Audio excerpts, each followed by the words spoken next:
रीनू और शीनू सब बाहर आ जाओ, खाना तैयार है। रागिनी ने हॉल में डाइनिंग टेबल पर खाना लगाते हुए अपनी बेटियों को आवाज़ लगाई। आई मम्मा। दोनों बेटियां ने अपने कमरे से एक सुर में जवाब दिया। राजीव अब बस भी करो, कितना न्यूज़ देखोगे, तुम भी आ जाओ। रागिनी ने पास ही में टीवी देखते पति को भी बुलाया। लो टीवी बंद कर दिया। बोलते हुए राजीव खाने की टेबल पर आ गया। राजीव के बैठते ही दोनों बेटियां भी पिता के अगल बगल में आकर बैठ गई। रागिनी ने खाना सर्व किया और सबके साथ बैठकर खाने लगी। खाना खाते खाते राजीव बेटियों से बात कर रहे थे। 2 साल बाद स्कूल जा रही हो, बेटियों के पास स्कूल की बातें ही हो रहे टॉपिक थी। अचानक बड़ी बेटी रीनू ने स्कूल का टॉपिक चेंज कर गर्मी की छुट्टियों का टॉपिक शुरू कर दिया। फिर तो दोनों बहनों ने अपने अपने पसंदीदा जगहों के नाम सुझाने शुरू कर दिए। रागिनी ने सभी जगहों को दरकिनार कर बच्चों को अपने मायके यानी उनके नानी के घर चलने को राजी करने लगी। नहीं मम्मा नहीं, इस बार हम नानी के घर नहीं जाएंगे। हम वहाँ 1 हफ्ते के बाद बोर होने लगते हैं, क्योंकि मामी मामा तो हमारे पहुँचते ही बंटी भैया और चिंटू भैया को लेकर बाहर घूमने चले जाते हैं और उनके बगैर हमारा मन नहीं लगता है। जब तक वो लौट कर आते हैं हमारे लौटने का समय हो जाता है। हम काफ़ी दिनों से किसी हिल स्टेशन नहीं गए और इस बार की छुट्टियाँ हम किसी हिल स्टेशन पर ही मनाएंगे। दोनों बेटियों ने एक साथ बागी लहजे में कहा। आजकल के बच्चों को न अपनों से प्यार ही न है और ना ही उनकी कदर है। उन्हें तो बस अपनी मनमानी ही करनी होती है। हम अपने बचपन में स्कूल स्टार्ट होते ही गर्मी की छुट्टियों की राह देखने लग जाते थे, क्योंकि हमें छुट्टियों में ही नानी के घर जाने को मिलता था। हमारे लिए नानी का घर ही हिल स्टेशन से कम नहीं था। कितने मज़े करते थे हम सब भाई बहन, वो भी क्या सुहाने दिन थे। रागिनी बच्चों के इनकार से चिढ़ते हुए बोली। ओहो मम्मा, आप तो नाराज़ हो गई। रीनू ने पराठे अपने मुंह में डालते हुए कहा। मम्मा, आप अपनी छुट्टियां कैसे बिताते थे, बताओ ना। छोटी बेटी शीनू बोली। बेटा, मैं और तुम्हारे मामा गर्मी की छुट्टियां होते ही तुम्हारी नानी के साथ अपने नानी के घर पहुंच जाते थे। वहां पहुंचते ही हम पढ़ना लिखना सब कुछ भूल कर खूब मस्ती करते थे। हम दिन भर नाना जी के साथ आम की रखवाली के लिए आम के बगीचे में रहते थे। नानी हमारा पसंदीदा खाना पोटली में बांध कर रख देती थी, जिसे हम भूख लगने पर वहीं बगीचा में खाते रहते थे। बीच बीच में पेड़ से पके हुए आम तोड़ कर भी खाते, फिर उन्हीं आम के डालियों पर झूला झूलते। बगीचे में नाना जी के साथ हम लूडो खेलते थे। शाम को बगीचे से लौटकर हम पड़ोस के बच्चों के साथ कबड्डी, लुका छुपी और चोर सिपाही जैसे खेल भी खेलते थे। कभी कभी हम शाम में नाना जी के साथ गांव के बाजार में घूमने जाते थे। वहां पर हम ठंडे आइसक्रीम के साथ गर्मा गर्म जलेबियां खाते थे। नाना जी हमें कच्ची कैरियों के स्वाद वाली लेमन जूस भी खरीद कर देते थे। घर लौटकर आने के बाद हम इतने थके होते कि हमें हिलने का भी मन नहीं करता। बाजार में खाकर हमारा पेट तो भरा ही रहता था, इसलिए हम रात का खाना भी नहीं खाना चाहते थे।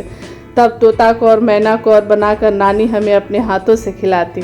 खाना खाने के बाद नाना नानी, माँ, मामा और मासी सब छत पर सोने के लिए जाते थे। नानी हमारे पैरों में मालिश करते हुए हमें कहानियाँ सुनाती थी।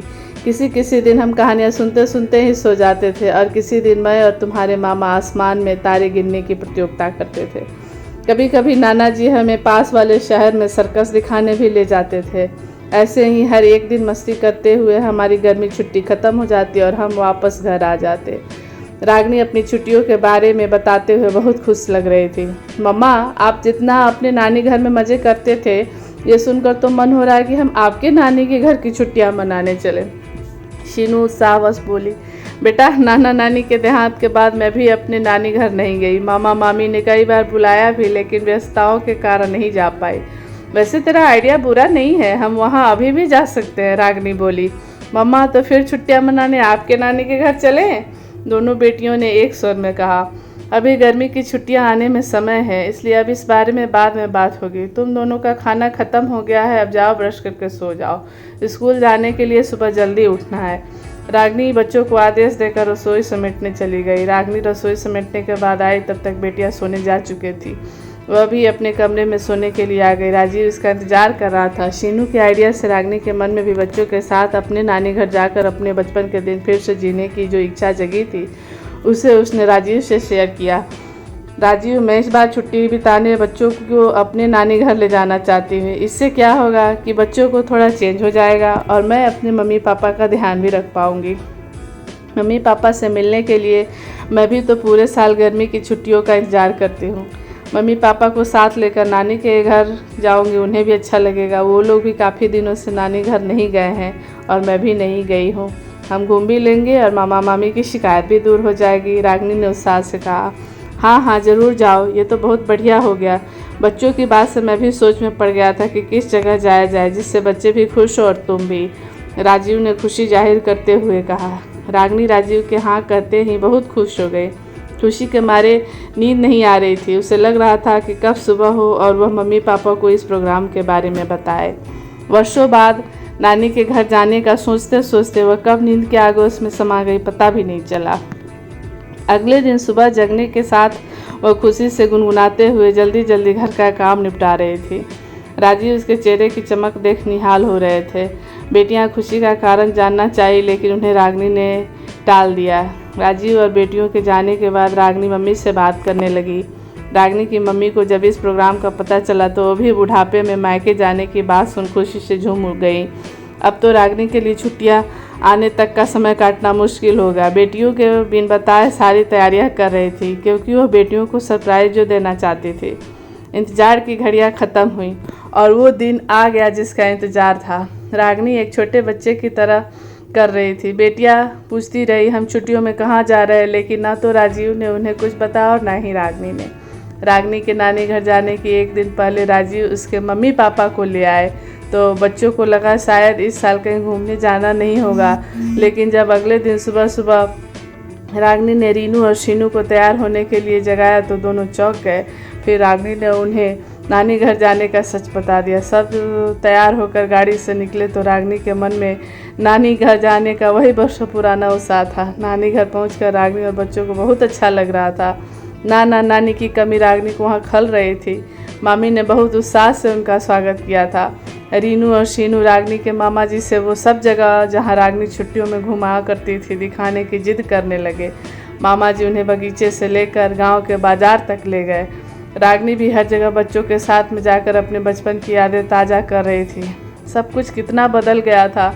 बगीचे में पहले की तरह पेड़ नहीं थे, आधे पेड़ काटे जा चुके थे। बाजार में भी पहले की तरह रौनक नहीं थी। खाने की चीज़ों में भी वो स्वाद नहीं था। फिर भी रागिनी को बहुत अच्छा लगा। बच्चे भी खूब एंजॉय कर रहे थे। छुट्टियों के ये सुहाने दिन कब पंख लगाकर उड़ गया पता ही नहीं चला। इन सुहाने दिनों की यादें सीने से लगाए रागिनी बच्चे और मम्मी पापा के साथ अपने घर वापस आ गई। कैसा रहा आप लोगों का ट्रिप? मम्मा के नानी घर पर हमारी परियां बोर भी हुई? राजीव ने बेटियों से पूछा। नहीं पापा, हमें तो पता ही नहीं चला कब छुट्टियां ख़त्म हो गई। हमने वो सब जगह एक्सप्लोर किया जहाँ मम्मा अपनी छुट्टियाँ बिताती थी। हमें तो अपने नानी घर से ज़्यादा मम्मा के नानी घर में मज़ा आया। हमारे साथ साथ मम्मा ने भी बहुत इंजॉय किया। रीनू और शीनू दोनों ने एक स्वर में बोला। बेटियों की खुशी देखकर रागिनी के चेहरे पर भी खुशियों की चमक थी।